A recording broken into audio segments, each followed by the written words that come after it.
So then we're going to do that. So we're going to do the 2-5-1, and I'm going to take a look at chords. I'll show you. We'll go over the chords for the A minor 7, the D 7, and the G major 7. We'll take a look at both first position, fifth position. Might noodle around a little bit up here. We'll work the G scale. It's just another way of working those things. And I'll show you a couple of different scale ideas, some of the different things you can do with the 2-5-1 in the key of G. I'm using John McLennan's backing tracks for this. I've used this a couple of times. He's a good YouTuber, good instructor. A lot of great backing tracks. I'm starting that. All right. It's about 38 seconds in on the video. First position.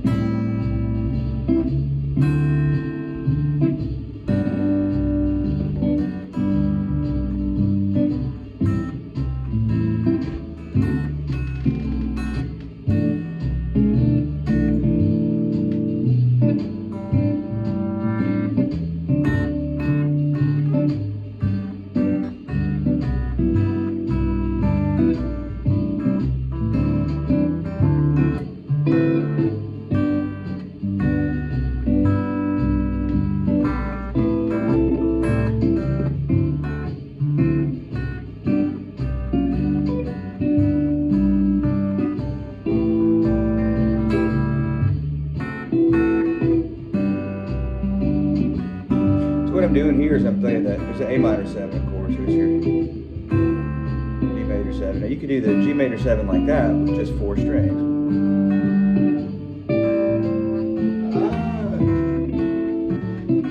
And then G major 7, G6,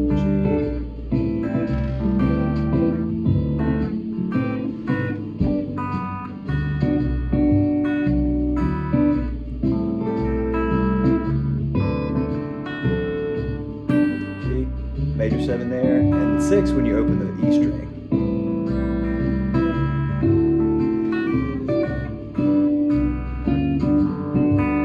Now I'm going to go to the 5th position.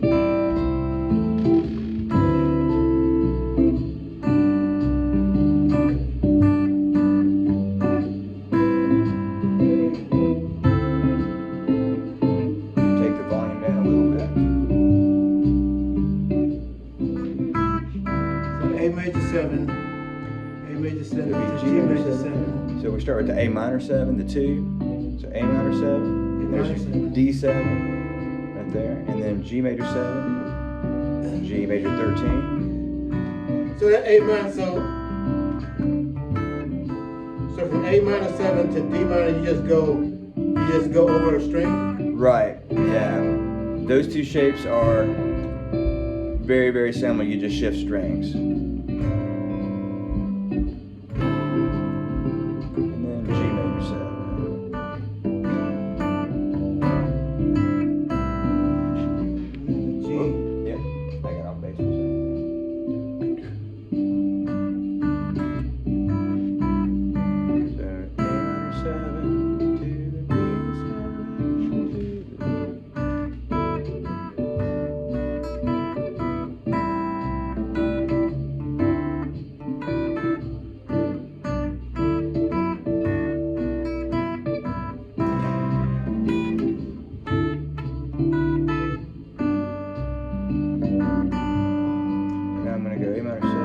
Over there.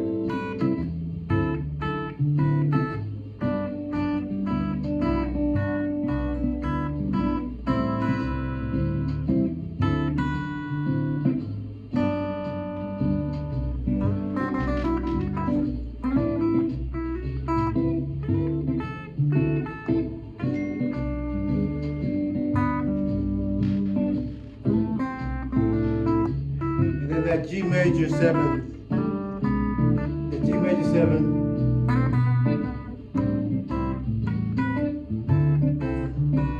Yeah, G major 7. I'm not seeing. So one way to think about the G major 7, and we won't do all the numbers today, but it's just a B minor triad with a G note in the bass. So B minor in the key of G is 3, 5, and 7. So I can play this B minor triad right there. I take the B minor and I'm gonna 1 fret down. There you go. So B minor. with a G in the bass. Yeah, try run that B minor right quick again. Check your shape. There you go. That's it. Right. So this right here, that's all three of the notes you need for B minor right there. That's just your bass notes. What we do is we take that A minor shape right there, change the bass note from B to G. So here you have 3, 5, and 7 in the key of G, the third, fifth, and seventh notes in the scale. Now we got 1, 3, 5, and 7. Yeah, okay. And that's the same thing going on with this A minor 7 chord there too. So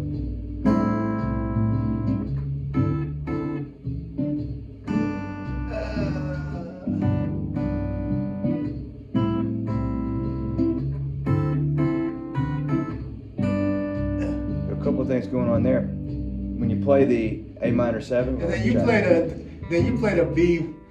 You play the B passing tone into that G. Oh, I probably did somewhere in there. Yeah. Yes. I don't always. Yes. I'm not always thinking about what I do. That's why I tell you sometimes you stop me and go, "What'd you just do?" Yeah. But yeah, you can do. See, all day when you start moving your bass notes around, life gets real interesting and a lot more fun. So you got this A minor. So here's what's going on with the A minor 7 too, by the way. A minor 7 is a C triad. Play a C, A form of that. Now you got the triad here. That's all three notes in your C. Put the A note underneath it, and now you have an A minor 7.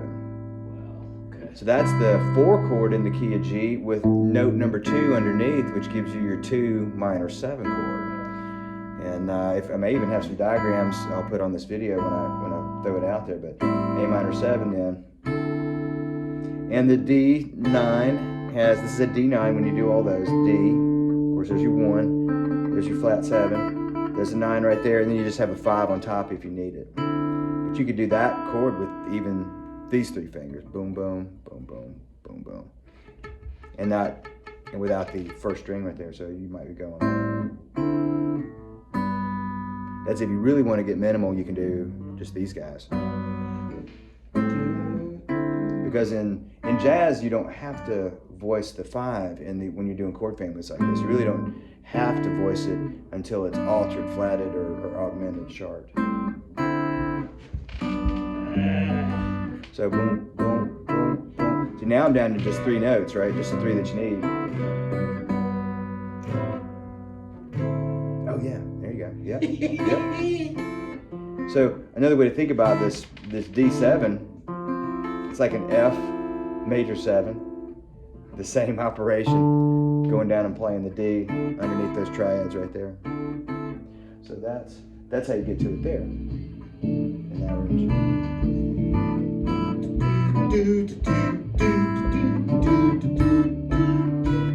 Yeah.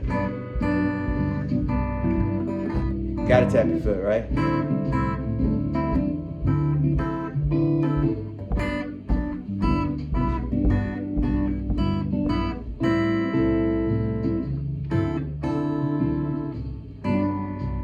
I'm gonna go up here. I'm gonna do it up here too. I'm gonna go to the. And then this shape that right here that you did is some kind of 7 chord. That is yeah. That's your G major 7. That's G major 7. Yeah, and you know that because there's an F major 7 that you might have played like this. When you get there, make sure that. Oh, that slipped out on me. I thought that might have been our 10. Cool. Hang on. So when you're looking at this one, that's an F major 7 right there. If you play your F triad like that, and you open up your E string, that's your F major 7. Mm-hmm. So you take that G major 7, or that's right now it's just a G triad, and that's your G note there. So that's how you got into that major 7 chord. We were doing the B.B. King song. We were doing a major 7 up there, right? Right. Which we're going to get to in a minute. So now I'm going.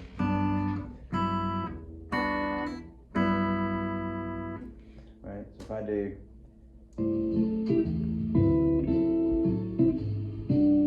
Start back from the beginning. We're doing.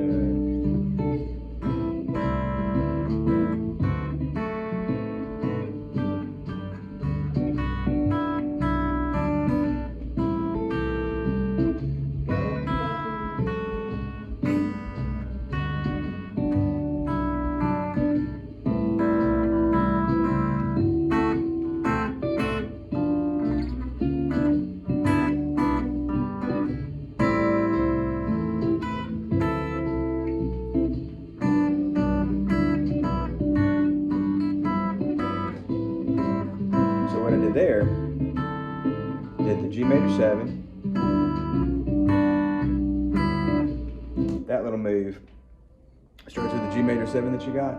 Now I'm going to go here because this is my 5. My second finger's playing the 5 of the chord on the second string right there.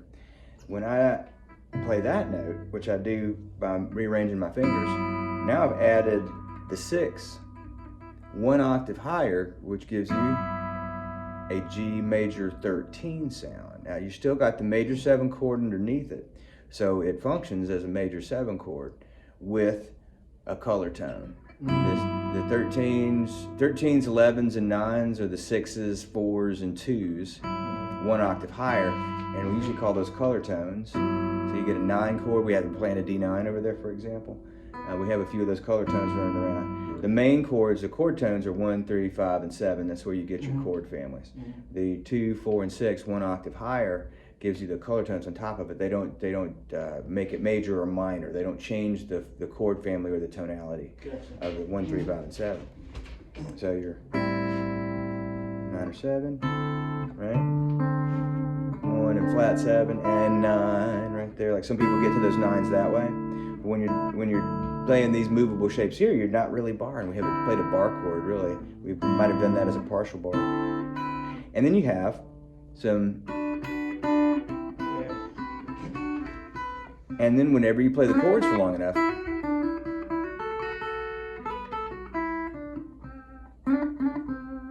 you know, that's where your non-chord scale tones and your chord tones are. So then you can you're thinking scalar and chordal at the same time. And when you focus on the chords like this, you're like, that's where your chord tones are.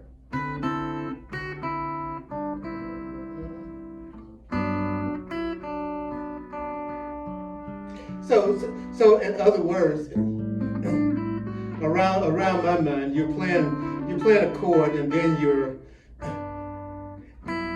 you're playing some inversion of that chord. Yeah. And then another inversion of that same chord. Yeah. So sometimes I'll play the inversion where a chord inversion. That term you apply that one to bass notes when you change a bass note. Yeah. So right now I'm not doing an inversion in that sense because I'm playing the A note in the bass.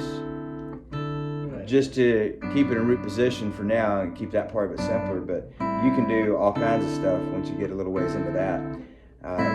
But what I'm adding on top of it are just notes that you might have in the melody. You know, 2s, 4s, and 6s up high will just it kind of decoration, a little sparkle, but they're also where your melodies might be. So like I'm doing. Here's an example. There's my A minor 7. So they might not necessarily be chord tones. They could be scale tones. Yeah, you literally have all the notes in the scale available to you. Right. You know, and this is jazz. You let your ear decide what is a chord to you, or what's color, what's going to be melody you're playing on top of it. You know, jazz should be this type of jazz. You're playing. Your vocabulary is yours to decide. You know, you don't have to adhere as strictly as, say, like classical music's a little more strict as far as interpretation goes. But jazz, you want to be thinking, how can I make this mine? You know, and you play your melody. See, I could do this, right? Now, this is the other step I was going to show you.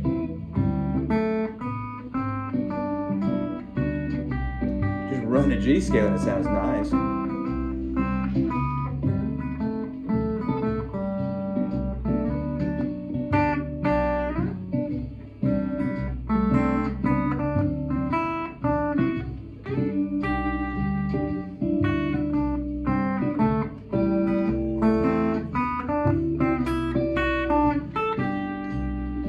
Just the thirds.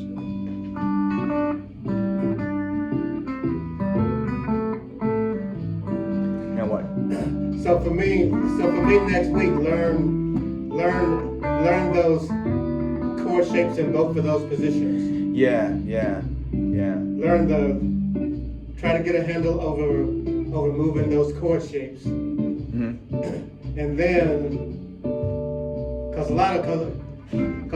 all that stuff you do is a lot for me to think about. Yeah, so let's do this.